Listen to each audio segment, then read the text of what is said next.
Namaste. Welcome to the science class.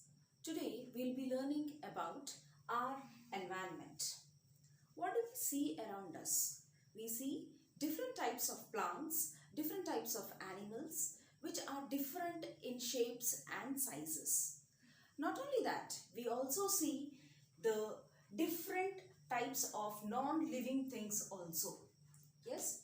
So, here both the living organisms and the non-living organisms are present in our environment.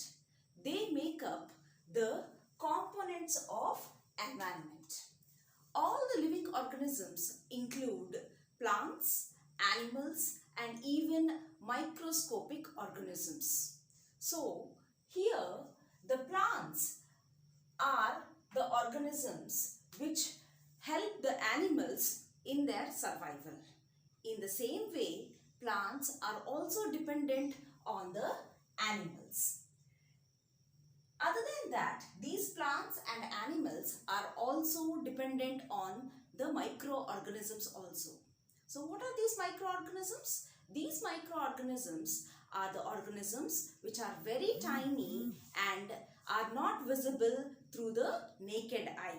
So such type of organisms are called as microorganisms. So all these three categories of organisms come under the living organisms.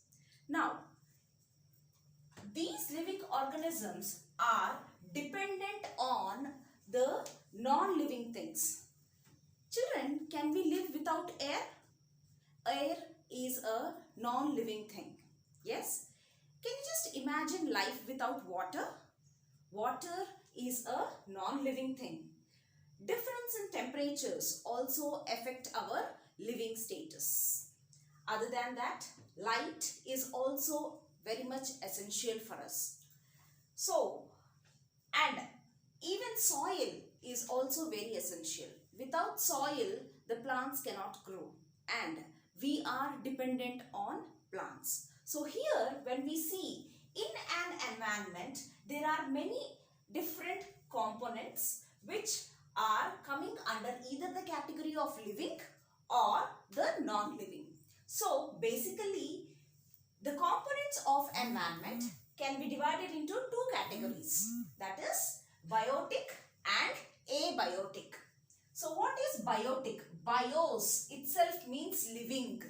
Bios itself means living. So all the living organisms are included as biotic components of environment.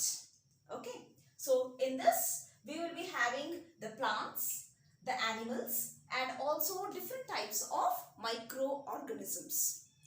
And coming to the next category, that is abiotic. A means no. Okay. Biotic. Bios means life. No life means all the non-living organisms or the non-living things are actually included as the abiotic components of the environment. So here we have water, temperature, light, air and soil. Other than this, in this chapter, children, we will be learning about how the biotic factors are dependent on the abiotic factors. How these abiotic factors are utilized by the living organisms for their survival, and how the different things actually circulate inside the environment. So we will be learning about each and everything in detail in this video.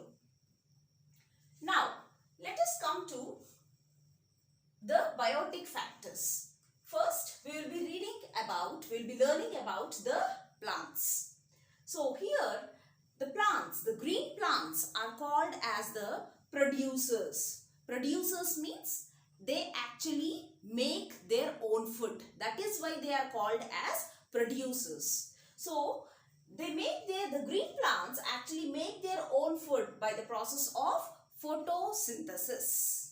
We have been learning this process in our lower classes also. So here, as the green plants can prepare their own food, they are also called as autotrophs. Auto means self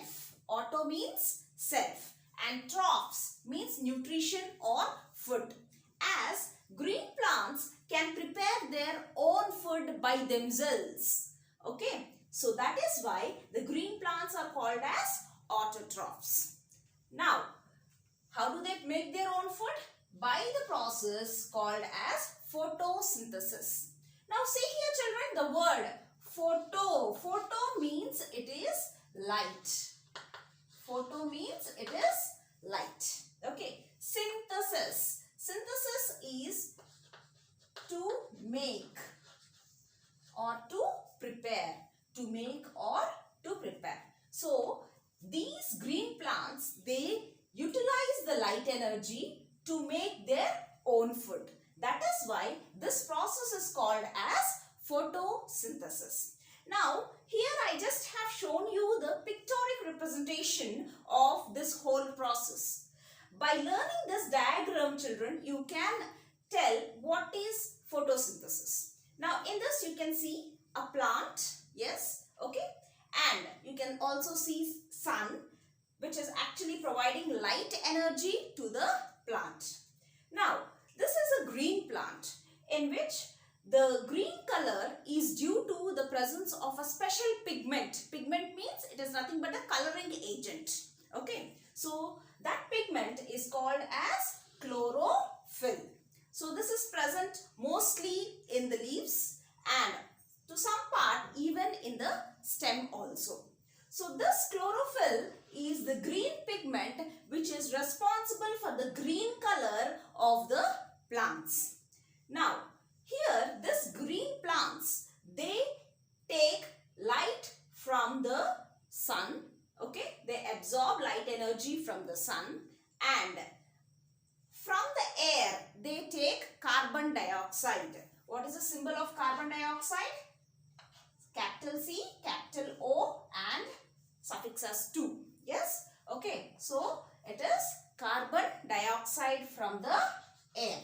So, they take carbon dioxide from the air and water from the soil, right? So, they take water from the soil. So, this water is absorbed from the soil by the roots of the plant and is transported to the leaves.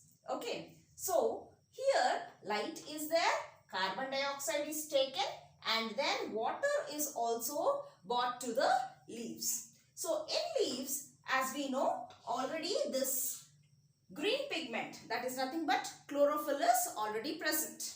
So, here what is happening? The carbon dioxide and water are taken by the green plants in the presence of sunlight and chlorophyll. Food is prepared. Okay, the food here is prepared in the form of carbohydrates. Okay, more particularly it is glucose. Okay, right? So the food is prepared in the form of carbohydrates. So by looking at this particular diagram, we can say the definition of photosynthesis. The green plants prepare their food by utilizing carbon dioxide from air, water from soil, in the presence of sunlight and chlorophyll, and prepare their food in the form of carbohydrates. And other than this, when the food is prepared in the form of carbohydrates, oxygen and water are also released into the air. It is this oxygen which the animals take in during respiration.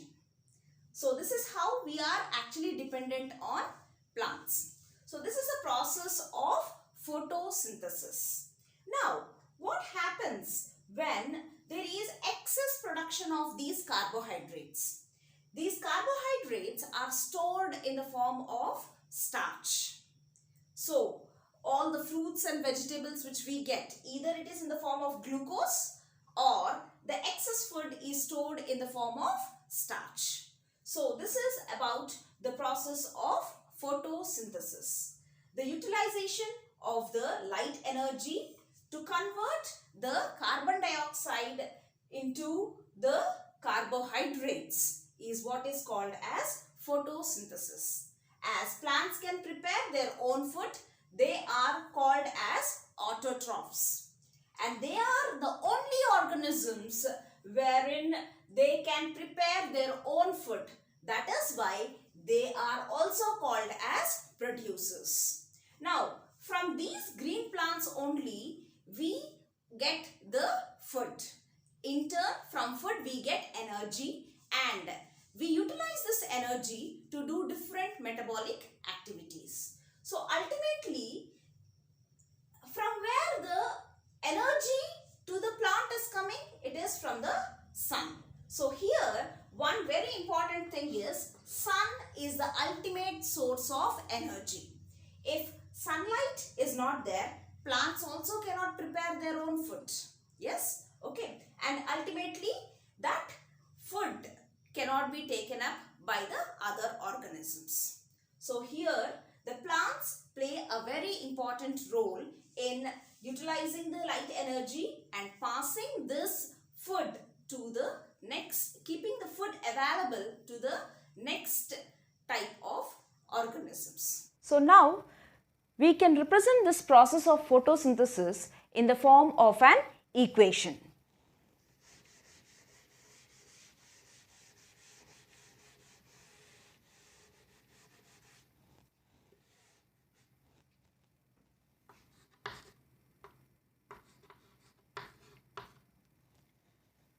So basically here the process of photosynthesis, it involves the taking in of carbon dioxide. So it is carbon dioxide plus what else the plant is taking? It is water in the presence of sunlight and chlorophyll.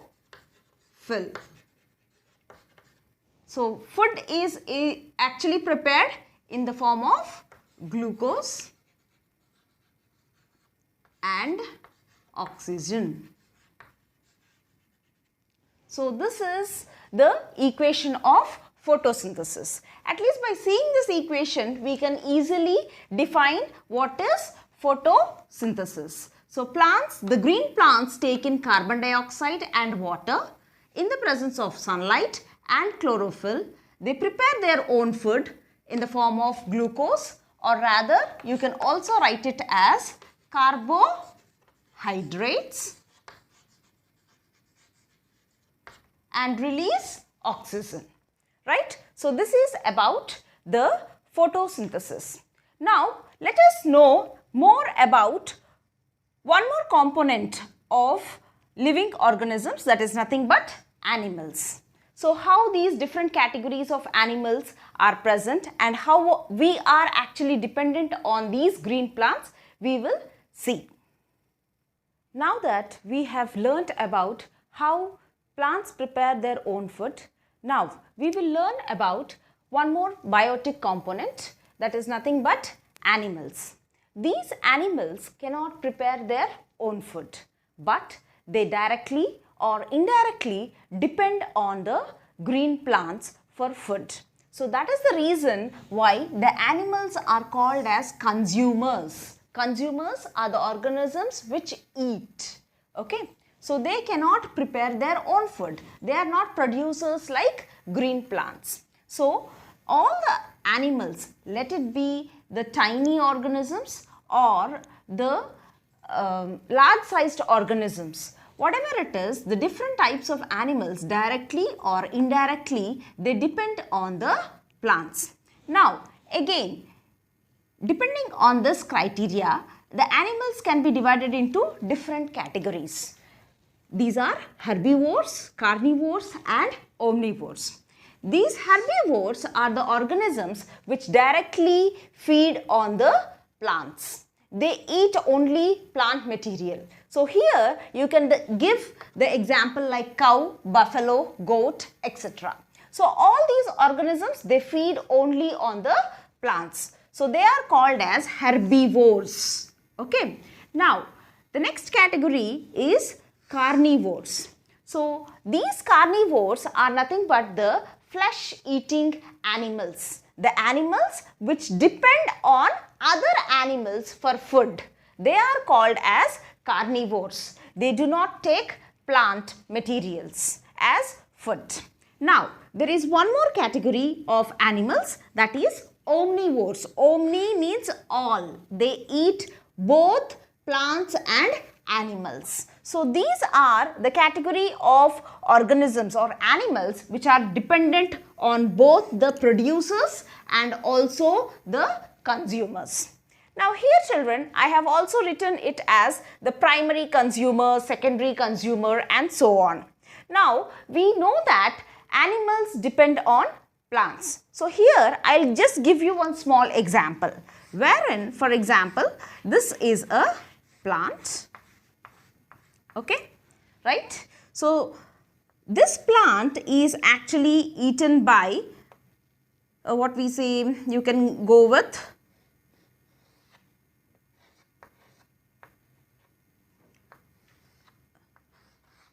rat, okay.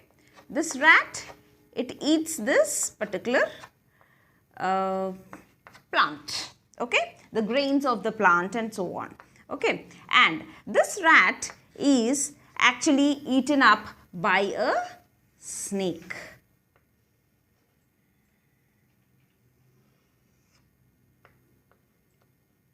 Okay, it is eaten up by a snake, and this snake is again eaten up by a bird or an eagle.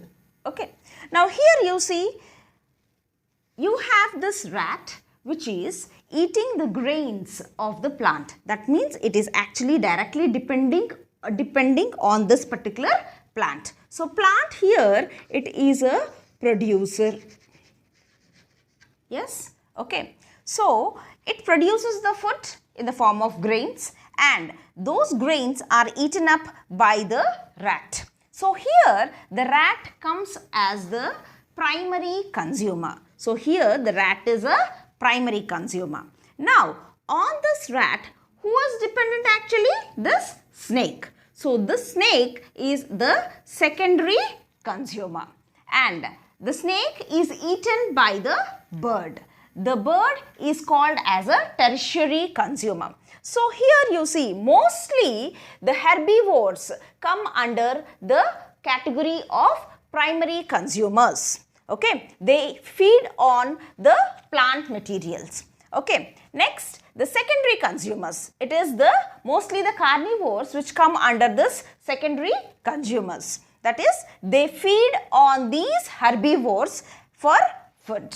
And then the tertiary consumers and quaternary consumers. Okay, so this is how one organism is dependent on each other. Now you see here children, if for example I have cut off all the plants, okay, then the mice cannot survive. Yes, okay. And if all the mice are dead, then what will happen?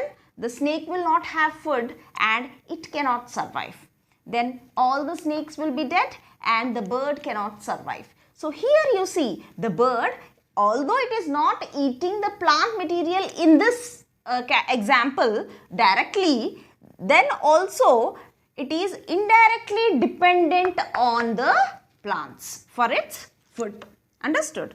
Here the rat is directly dependent, the snake and the bird are indirectly dependent on the plants. So somehow or the other, the animals who are called as the consumers are directly or indirectly dependent on the plants for food. Yes. Now coming to the other category of biotic components of environment. That is nothing but the microorganisms. These microorganisms, you see here the word micro. Micro means very tiny, very small. Understood? Okay. Microorganisms. The organisms are very, very tiny. They are so tiny that we cannot see by our naked eye. They can be seen only by a special instrument which is called as the microscope. Okay. By using microscope, we can see these organisms. Now, these microorganisms, most of them, they cause diseases in us. Not only in us, in different plants and animals also. But these microorganisms are somehow, they are also helpful for us in the process of decomposition. What is this decomposition? Before learning that process, we will know about the organisms which are called as decomposers. So these decomposers comprise of some bacteria and fungi. They actually feed on the dead and decaying plant and animal matter. Here, if the dead organisms are not decomposed, means what? The organisms contain some important minerals present inside them. So these minerals have to be brought back into the soil. That is the process of decomposition. So here these decomposers help the minerals which have got locked up in this living system to bring back into the abiotic factors into the soil. So here the minerals are brought back into the soil. Not only that, the decomposers play a very important role in cleaning the environment. They also clean the environment. Just imagine, children, if these decomposers are not there, okay, then probably our earth might have been covered with all these dead organisms. Can we bear such situation? It is quite difficult to imagine itself. Yes? Okay. So decomposers actually are very much helpful in bringing back the minerals back into the environment, and also they clean up the environment. There are some more organisms which help in this particular process. They are nothing but the scavengers. Scavengers are a typical type of organisms which feed on dead organisms only. Yes? Okay. One best example for this is vultures. Okay. So vulture is a very huge bird which feeds on dead organisms only. Okay. Other than that, there are some other organisms which eat the dead organisms like jackals, kites, hyenas, etc. All these type of organisms help in bringing back the minerals into the environment. Now, we will be learning about the two categories of materials, that is biodegradable materials and non-biodegradable materials. Now here the word biodegradable means they can be easily decomposed by the living organisms. So here that means they can be easily decomposed by the microbes or the microorganisms. So here what actually happens, for example children, you take a banana peel and dig a small pit and put the banana peel in that and cover it up with soil. After 2 or 3 months, when you dig it up in the same place, you don't find the banana peel over there. Rather, you find a different category of soil which can hold more amount of moisture. Yes, so that means that what actually happened to banana peel?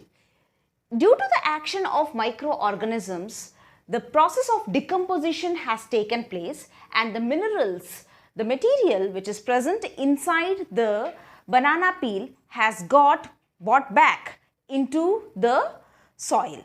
Yes, so that is what is called as decomposition. Yes, so all the biodegradable materials can be easily decomposed by the microorganisms.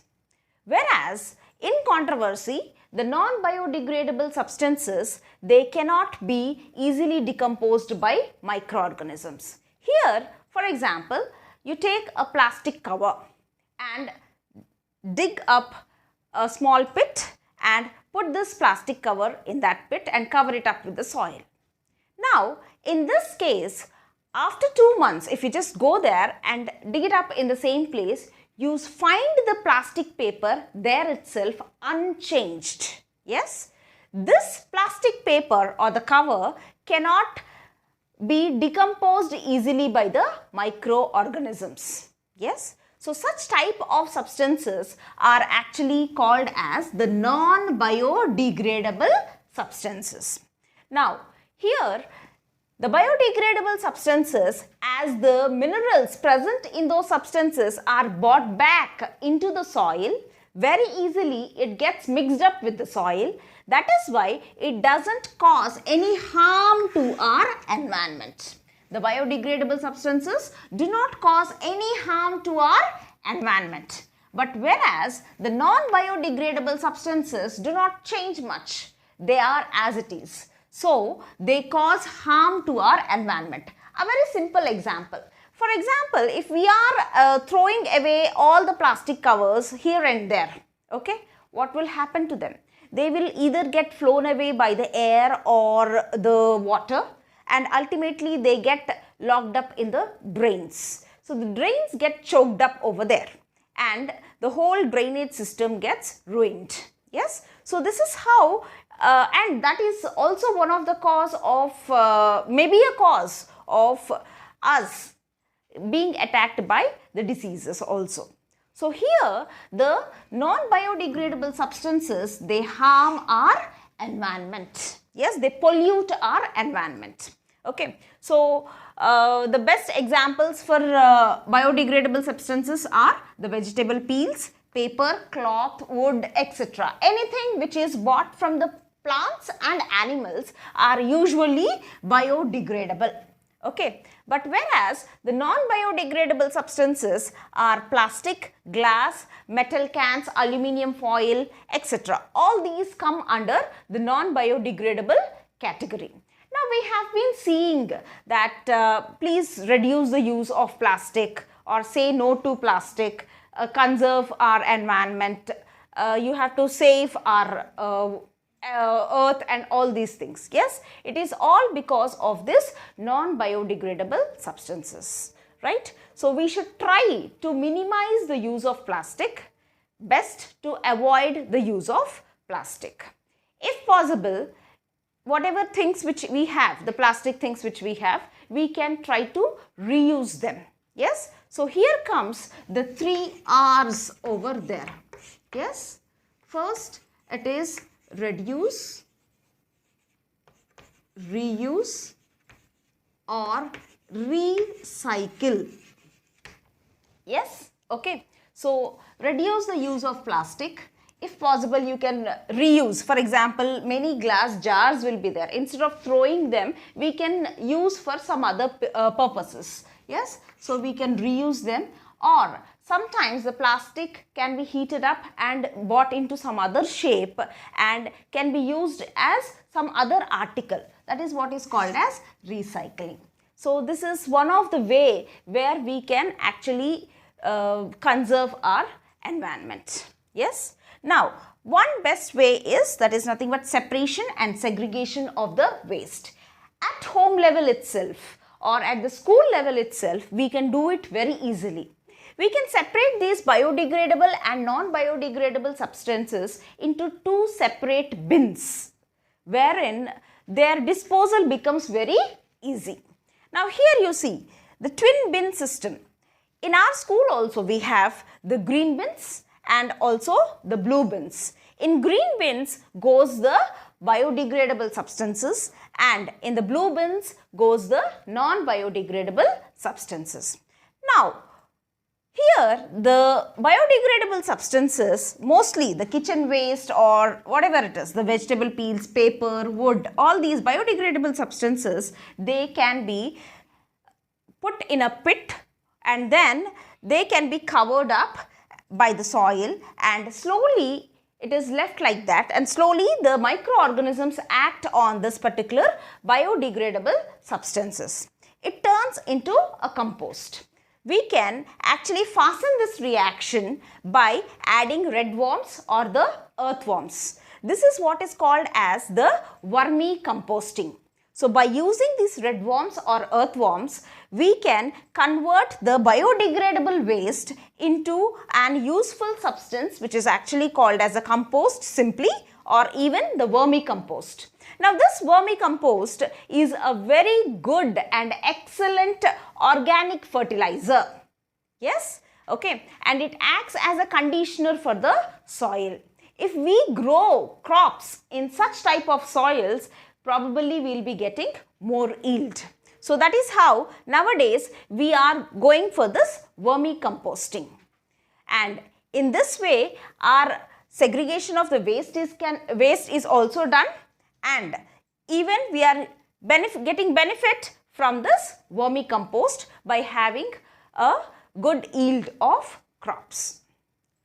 So this is about the biotic factors and how they are interdependent among themselves. In the next video, we will be learning about the abiotic factors. Thank you.